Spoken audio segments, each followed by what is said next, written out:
Gracious God, bless in a special way our celebration of Dr. Luther Martin King Jr. Day.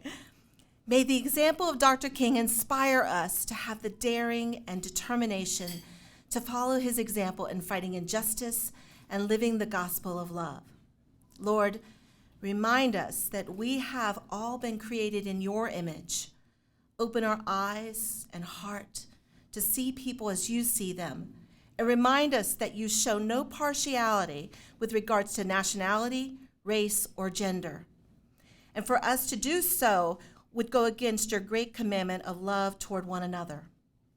Breathe into us a spirit of courage to speak out against hatred, division, discrimination, racism, and all biases, even when we are afraid our words will not be heard or welcomed.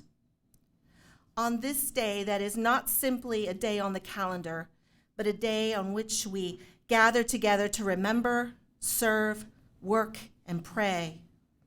Guide us to be the people you have called us to be, a light on the Virginia Wesleyan campus and a beacon of hope in our community. In your mighty name we pray. Amen.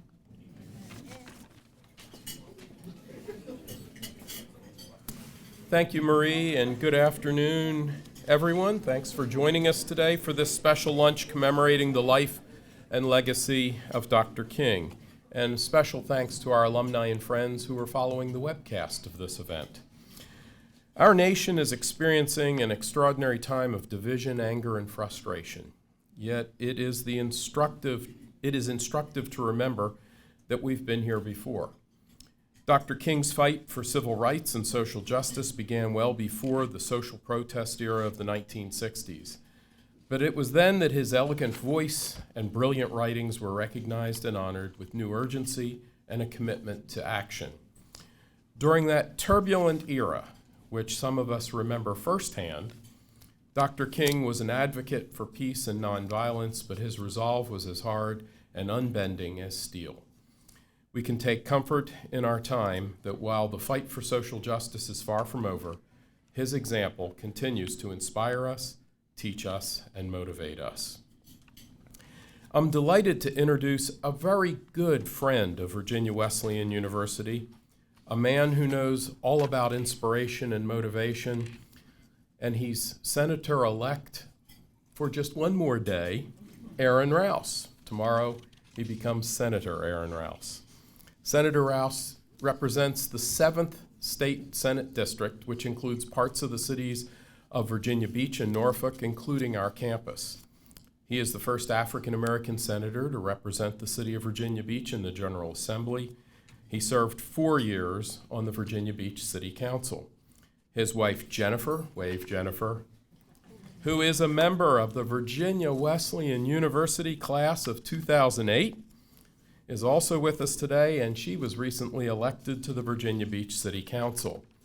The Rouses are an incredible example of dedicated public servants, and we thank them both for all they do for our community. Senator Rouse was born and raised in Virginia Beach and graduated with a bachelor's degree from Virginia Tech. He was drafted by the Green Bay Packers in the 2007 NFL Draft and also played for the New York Giants and the Arizona Cardinals. After retiring from the National Football League, he returned home to Virginia Beach to begin his career in public service. He served as a coach and a mentor before founding Rouse's House, a nonprofit organization that serves to establish education as the foundation for today's youth. Rouse's House has a primary goal of exposing youth and families in the community to a broader world of learning. In 2018, he was elected to the Virginia Beach City Council as an at-large member. He has also served as vice chair of the Hampton Roads Planning District Commission. Among his many accolades are the Changemaker of the Year Award from Volunteer Hampton Roads, the 2020 African American Creative Community Series Distinguished Lifetime Achievement Award, and the History Maker Award from the Virginia Beach chapter of the NAACP. Marlins, please give a warm Virginia Wesleyan welcome to our keynote speaker, Senator-elect Aaron Rouse.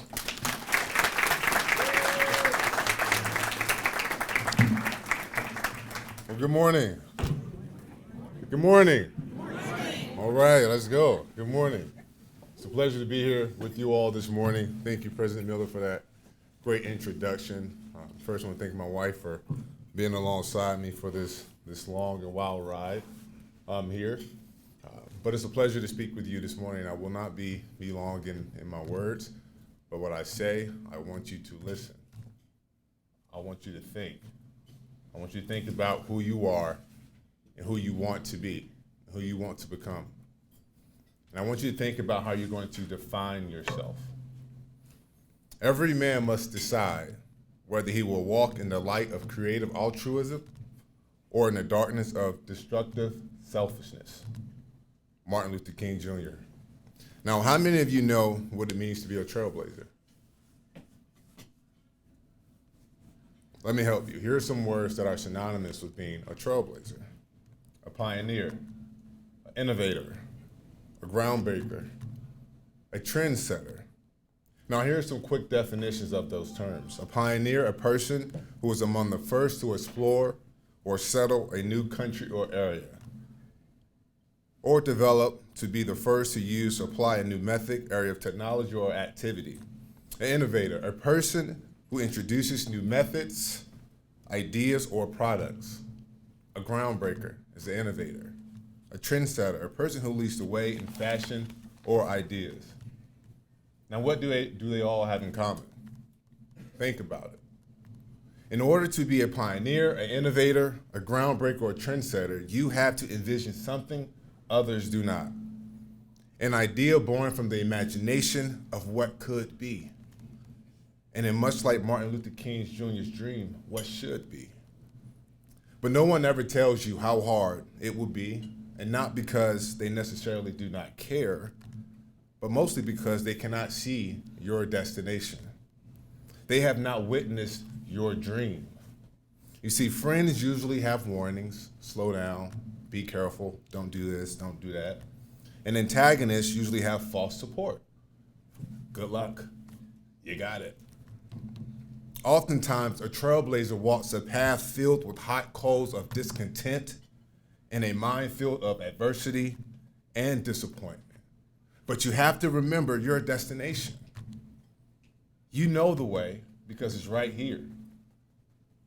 Even when your mind plays tricks on you, tell you you're not good enough. You know the way because it's embedded in your spirit, in your soul.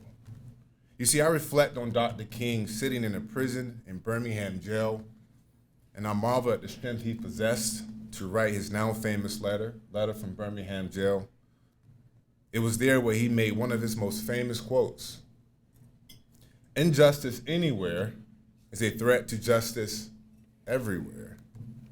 We are caught in an inescapable network of mutuality, tied in a single garment of destiny. Whatever affects one directly affects us all indirectly." End quote. You see, this quote will serve as the basis for me wanting to serve or to study sociology, the study of the development and structure of functioning of a human society, the social problems. You see, as a child, I recited Dr. King's "I Have a Dream" speech in elementary school right here in the city of Virginia Beach. And by the time I reached college, I needed to know how a young, fatherless child that had to work at the young age of 10 because Christmas was shortened because his grandmother died from breast cancer and could no longer help support his mother, who had older twin sisters and a younger brother who's 2 years younger, for holidays, back to school clothes, and important days. You see, my father was in and out of prison. My cousin died tragically on the basketball court. A future brother-in-law was killed horrifically at the young age of 23. And friends that I grew up with turned to drugs or became dealers, drug dealers, with cliques, AKA gangs, in an environment that was unforgiving for young, poor black boys. How was I able to survive? Why me, O Lord? I cried out many of nights. Surely it wasn't the lawnmower my Army veteran grandfather placed in my hand when he put me to work. You see, but does that make me a pioneer?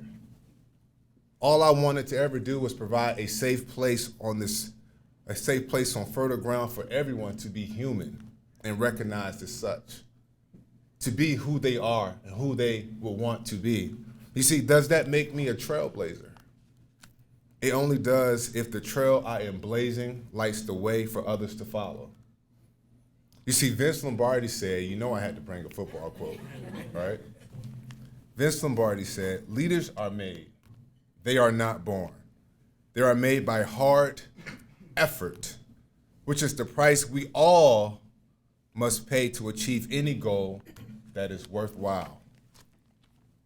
So pioneers, innovators, groundbreakers, and trendsetters, go forward, blazing a new trail. Be fearless, brave, and unwavering to be who you are, human, and leaders of the unforeseen world. Thank you for having me this morning.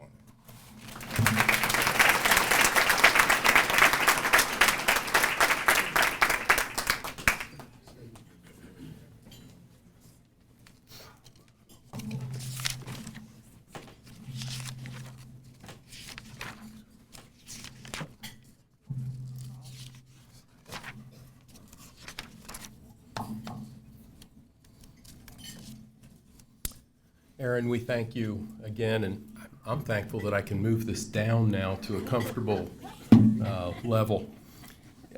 It is my honor and privilege to bestow upon you the Wesley Award in special recognition of exemplary dedication to the advancement of coastal Virginia. Only 11 people in the history of this university have received this prestigious honor. So we thank you. Wow, thank you. Wow.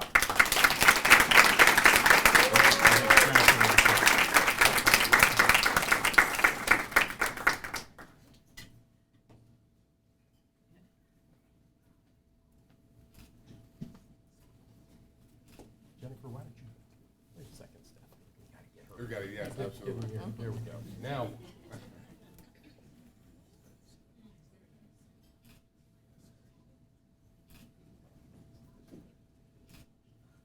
Thank you so much. Wow. Thank you all. Thank you so much.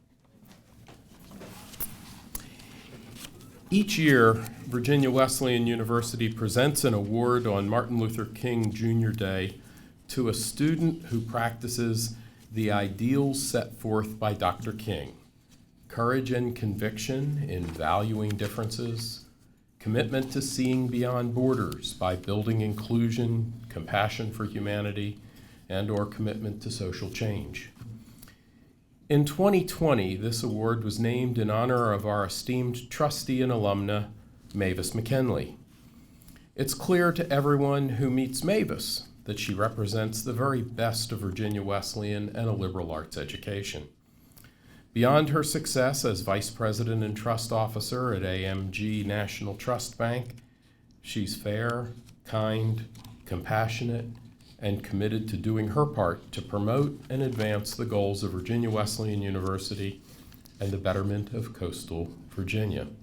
For these reasons and more, we're delighted to have her with us today to present the Mavis McKenley Award. Mavis?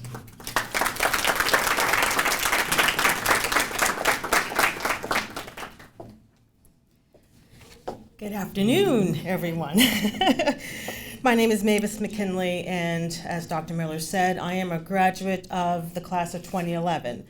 I'm also a member of the Board of Trustees, and I am proud and humbled to have this annual student award named in my honor, given on Martin Luther King Day. This award seeks students who exemplify the ideals of Dr. King: courage and conviction in valuing differences, commitment to seeing beyond borders and building inclusion, compassion for humanity, and commitment to social change. This year, the university was fortunate to have 4 outstanding nominees, which made the award committee's decision very hard. But in the end, the student chosen was described by his nominator as a natural-born leader, one who makes the world a better place. Quote, "What more could Dr. King have asked for?" Therefore, I'm honored to announce that the recipient of the 2023 Mavis McKenley Award is Zion Purvis-Allen.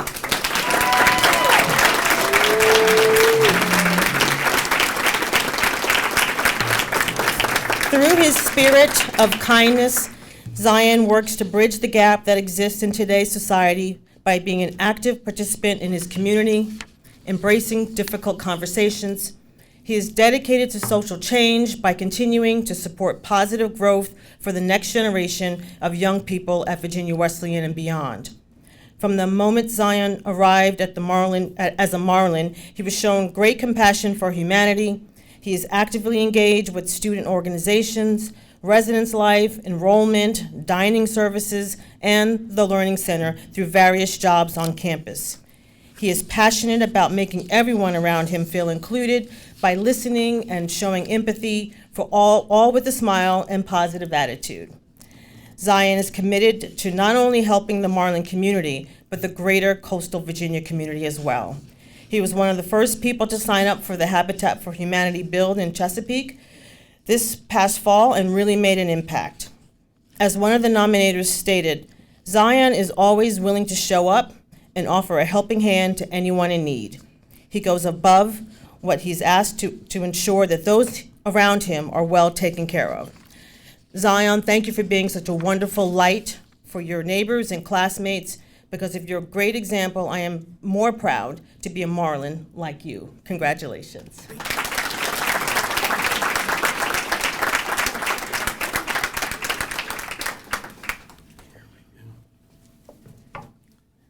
We're also delighted to have his parents and grandmother with us today to celebrate this.